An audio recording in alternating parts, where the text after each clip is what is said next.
পূর্ব বর্ধমানের নাদনঘাট থানার উদ্যোগে পূর্বস্থলী ১ নম্বর ব্লকের বিদ্যানগর মাঠে পুলিশ মৈত্রী কাপ ফুটবল প্রতিযোগিতা ২০২৫-এর শুভ উদ্বোধন হলো। অনুষ্ঠানে উপস্থিত ছিলেন নাদনঘাট থানার আইসি বিশ্ববন্ধু চট্টরাজ সহ অন্যান্যরা। নাদনঘাট থানা এলাকার বিভিন্ন বাসিন্দারা তারা এই খেলায় অংশগ্রহণ করেন। ১৬টি দল এই ফুটবল প্রতিযোগিতায় অংশগ্রহণ করছে। ১৬টি দলের প্রত্যেক খেলোয়াড়কেই নাদনঘাট থানা এলাকার বাসিন্দা হতে হবে, তবেই তারা এই প্রতিযোগিতায় অংশগ্রহণ করতে পারবেন বলে জানিয়েছেন নাদনঘাট থানার আইসি। প্রত্যেক খেলোয়াড়দের একটি করে জার্সিও দেওয়া হয়। এই প্রতিযোগিতায় প্রথম এবং দ্বিতীয় পুরস্কার যেমন থাকছে, তার পাশাপাশি ম্যান অব দ্য ম্যাচ এবং ম্যান অব দ্য টুর্নামেন্টের জন্য থাকছে বিশেষ পুরস্কার। খেলাকে ঘিরে উৎসাহিত এলাকার ক্রীড়াপ্রেমী মানুষজন।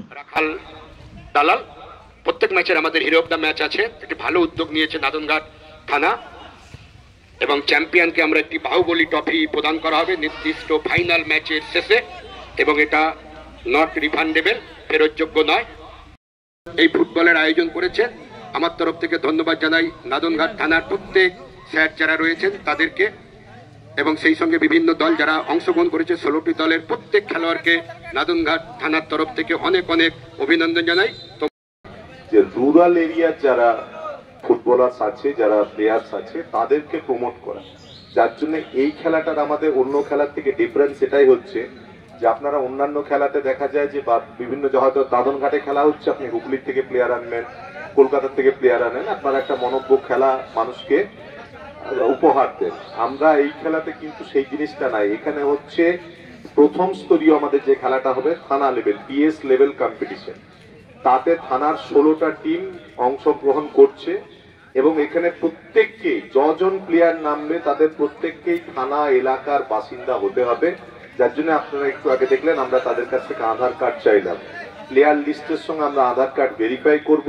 সেই যদি আমার থানা এলাকার বাসিন্দা না হয় তাহলে সেই টুর্নামেন্টে থানা লেভেলের খেলায় খেলতে পারবে না। এরপরে থানার থেকে যারা চ্যাম্পিয়ন হবে, যে টিমটি চ্যাম্পিয়ন হবে সেই টিম এখানেই চ্যাম্পিয়ন হলো। এরপর আমরা যখন খেলতে যাব second level, that is sub divisional level. Sub divisional লেভেলে কিন্তু আমাদের টিমটা রিপ্রেজেন্টেড হবে নাদনঘাট পিএস হিসাবে, থানা এলাকার টিম পিএস হিসাবে রিপ্রেজেন্টেড হবে। এখান থেকে চারটা আমাদের যে সাব ডিভিশন আছে সেখানে 4টি থানা রয়েছে, নাদনঘাট, পূর্বস্থলী, মন্তেশ্বর এবং কালনা।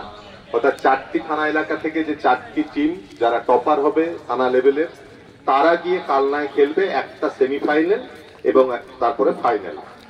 কালনা মহকুমার থেকে যারা আমাদের প্রথম হবে তারা চলে যাবে জেলাতে। জেলাতে আমাদের 4টা মহকুমা, কালনা, কাটোয়া, সদর সাউথ, সদর নর্থ, এই 4টা মহকুমা থেকে একটা টিম যাবে এবং সেখানে ফাইনাল, মানে একটা সেমিফাইনাল এবং ফাইনাল অনুষ্ঠিত হবে।